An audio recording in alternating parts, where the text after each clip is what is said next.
Welcome to my vlog today, and this is Roberta Estrella. Kung hindi ka pa nakapollow or nakasubscribe sa aking channel, follow ka na para naman lagi kang updated sa aking ina-upload dito sa mga Facebook man or YouTube channel. So anyway, cooking time tayo ngayon. Ipapakita ko sa inyo kung paano ako mag-steam ng saging. O diba, ang dali lang naman yan. Talaga lang naman. Dapat pa bang i-video yun, diba? Siyempre, dadagdagan ko rin ng paborito kong isda na saksak. Ayan, ilalabas ko siya dahil ipapaluto ko siya na lalagyan ng kamatis. At syempre, ayan, ipapakita ko sa inyo ang binili ng Ate Sadie ko. Saksak. O diba? Ang sarap-sarap kaya nito. Siyempre, hindi mawawala ang pagpapaksiw. Sinigang na lalagyan ng talbos. Ito. So, gusto kong mag-share dito sa kapatid ko rin bunso eh. Siguro, ipapalala mo ko na lang. So, thank you Ate Sadie sa aking isda.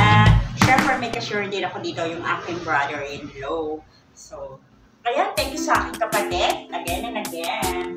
So, ayan.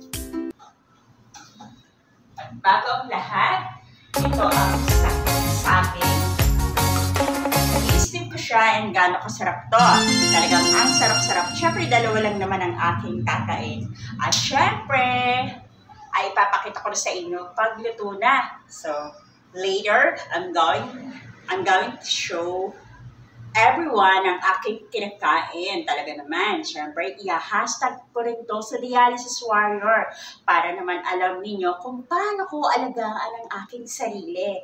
Ayan, nakikita ninyo, I have beautiful skin. At siyempre, firm ang aking legs. At siyempre, I have beautiful hair. So, ang aking mga ginagawa, kumakain ako ng kaunting pipino. And siyempre, konting tubig lang. At siyempre, 3 times a week dialysis. So, ngayon, and stop muna tayo. Again, and babalik ako.